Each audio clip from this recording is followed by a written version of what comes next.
So, at the beginning of the week, David Sachs, the Trump-appointed crypto and AI czar, held his first conference. Bitcoin Twitter was all excited. He's going to say Bitcoin.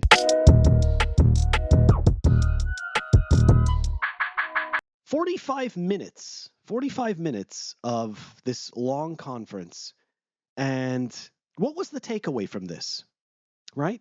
We're going to take a look at the two clips specifically, the two shots where David Sachs is talking about these commitments. And I got to tell you, there's a disparity between the hopium being sold on social media and what was actually said during his conference. Let's take a listen to the first snippet. Together, our objective is to accomplish the task the President assigned for us in his EO, which is to propose a federal regulatory framework governing the issuance and operation of digital assets, including stablecoins, in the United States. All of this approach was driving this important technology of the future offshore, and we want to keep that innovation onshore in the U.S. Financial assets are destined to become digital, just like every analog industry has become digital. And we want that value creation to happen in the United States rather than giving it away to other countries. This will also, I should add, be much better for consumer protection because it's easier for regulators to supervise an activity when it's onshore. And it's probably not a coincidence that the single biggest fraud in the history of crypto, which was FTX, was based in the Bahamas. By moving the innovation onshore, it'll be easier to separate out the good actors from the bad actors. And we want to encourage the good actors while protecting the market from the bad actors. I know Senator Hagerty introduced a bill today. This stablecoins really have the potential to ensure American dollar dominance internationally, to increase the usage of the U.S. dollar digitally as the world's reserve currency, and in the process create potentially trillions of dollars of demand for U.S. treasuries, which could lower long-term interest rates. Responsible use of digital assets, blockchain technology, stablecoins, maintaining the U.S. dollar hegemony. Do you hear Bitcoin in there? I didn't. I didn't hear Bitcoin at all. I heard I love this country, buy my shitcoin. That's what I heard. But look, I could be wrong, right? I could be wrong. I mean, there was just so much hopium on Twitter that maybe I'm just misunderstanding, because it turns out that he did mention Bitcoin. He did mention Bitcoin. All the way at the end, prompted by a question in the crowd. All right, last question, Jennifer. Thank you so much, Jennifer Schonberger with Yahoo Finance. On the campaign trail, the president said he supported the Bitcoin reserve. I'm curious what the plans are for that at this point, and would the Biden administration consider putting crypto into a sovereign wealth fund that is After you. So one of the things that the president instructed us to do was to evaluate the idea for a Bitcoin reserve, and so that is one of the things. That's one of the first things we're going to look at as part of the internal working group in the administration. So as soon as we get all that set up, we're still waiting for some cabinet secretaries who are on the working group to get confirmed. So we're still in the very early stages of this. But that's one of the first things we're gonna look at is the feasibility of a Bitcoin reserve. I think the concept of the sovereign wealth fund is a little separate, and you'd have to talk to Secretary Lutnick, or soon to be Secretary Lutnick, about that. Evaluate. We're going to take a look at that. We think that the sovereign wealth fund is something different. So look, I hate to be the person to burst the bubble for hopium, but that there's no commitment there about Bitcoin. And you shouldn't be surprised. I am actually not surprised.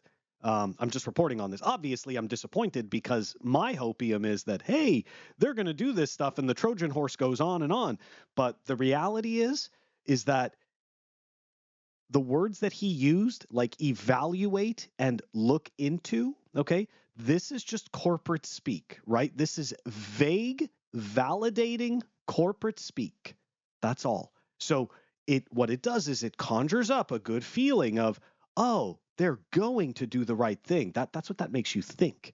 But it doesn't actually imply any commitment whatsoever to actually do anything. Okay, this is the same difference as saying that you have a mandate to read a book. Who's going to enforce that mandate to read the book, right? You simply just have to force yourself. But right, the term mandate implies that something is forcing you to do it, but there's actually nothing. There's no coercion of violence. There's nothing forcing you to do this. So what does it really mean? And this is kind of my point, right? This goes back to my point about what David Sachs said, right? They're going to evaluate and they're going to look into it. It's just a giant nothing burger. And the point I want to make to finish it off is that, according to social media, Bitcoin was this giant focal point. And the reality is that it was barely 10 seconds of the actual conference. And the only reason it was mentioned was because of a reporter's question, right? So what you have to extrapolate from this, and I know it's hard and doesn't feel good, but Bitcoin wasn't going to be mentioned at all, okay? What maintains the U.S.